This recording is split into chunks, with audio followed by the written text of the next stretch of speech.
So I am the Honours Coordinator on this site.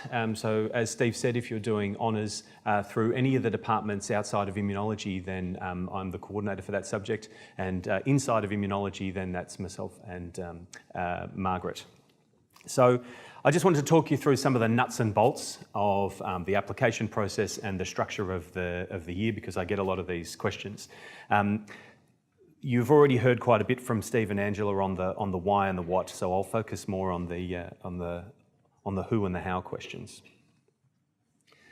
So, as has been touched on, and I think really what this night is about, you've already made the first step and you're here, which is great. I would strongly encourage you to use tonight and others like it to do as much research as you can before you launch into your honours year. So, there are lots of project booklets. I appreciate that this is a very overwhelming time, lots of information. But the one piece of advice I would give you is to choose an area that you're actually interested in. You can't manufacture interest and enthusiasm, but we can teach most other things. And so I really strongly encourage you to think about what really interests you and what are you passionate about? What have you picked up from your undergraduate studies that really sparked an interest in you? And go and have a look and see what type of research is out there in that field. And that will start to narrow things down for you. So once you've got that, talk to many, many people. Don't put all of your eggs in one basket. And I strongly encourage you to do as much talking as you can, a lot of research. And so, again, as has been touched on, you will be working with a supervisor and a laboratory environment. So anywhere from 1 to, say, 12 people in a group. It's very important that you do your homework on what this group is like, and so do your research on potential supervisors.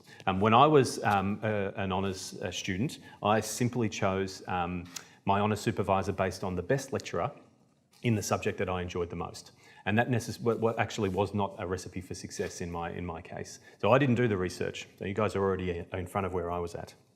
So when I say do your research, what does that mean? Apart from talking to them tonight, go and have a look on PubMed and look at their recent publications. Are they publishing a lot? Are they publishing in high-impact journals? Ask about their grant funding situation. Is the lab swimming in money, or is money really tight? Because that'll impact on the types of experiments that you're able to do. How big is their lab? How many people are you going to be working with? What level of support are you going to be getting? Make sure that you arrange a time to visit with the lab.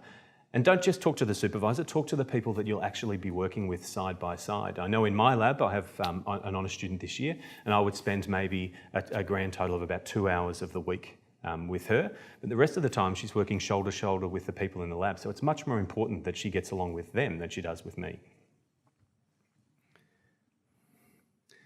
So as I said, the one piece of advice, don't put all of your eggs in one basket. Look broadly and come up with a couple of options. And why are you doing this now? So if we work backwards, the application date hasn't been set yet, but it's likely to be around mid-November. As you know, late October and mid-November are very busy times for you guys. You want to get this all sorted before your exam period. And so now is a good time to start talking to people and nailing projects and supervisors before the busyness of October, so that you're ready to go for a November submission. So very briefly, the admissions requirements. How many of you here are non-Monash students, just by show of hands? Any non-Monash students? No, good, okay. Not that we don't want them, it just makes it easier to explain. So for the Monash applicants, there are essentially there are several streams, but the two major streams are the biomedical science and the science streams. The entry requirements are broadly the same, so for the BMS, you need an average of at least 70 across 4 level 3 subjects, and that must include your core units.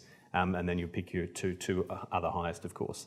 And for the BSc, obviously not having your core units, it's at least 70% across your 4 strongest performing level 3 units. So I'll skip over that for the non-Monash, but regardless of who you are, you have to have signatures from your supervisor. So you don't apply blind.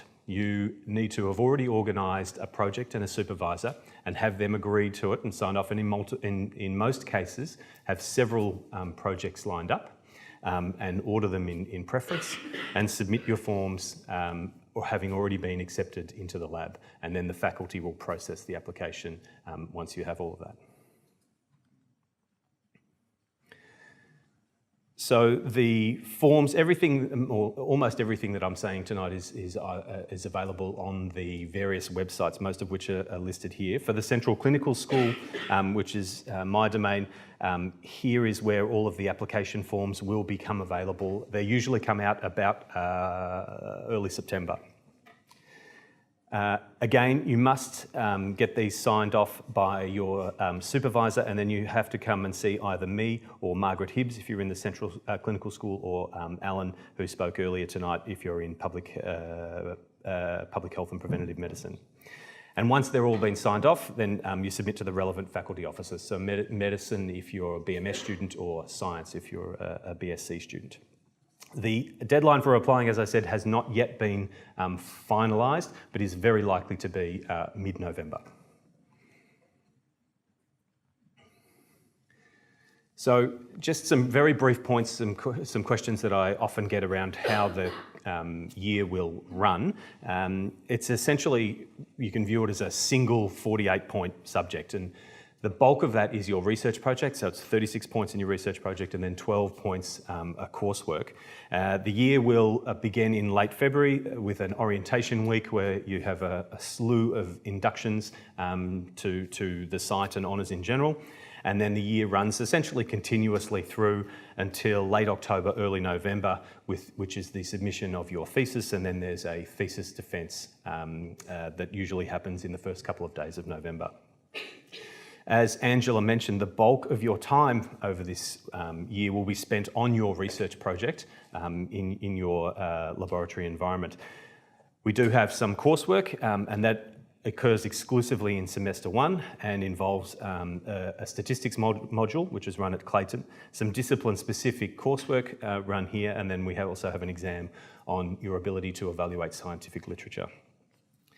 And I guess the thing that I would point out most of this is like the twilight zone for you guys. It is a genuine transition year where you are formally undergraduates, but you're not functioning as undergraduates anymore. You'll be really entering the workforce in a way, and you'll be working alongside postgraduate students, postdoctoral scientists, and it really is much more of a working experience than it is an undergraduate experience.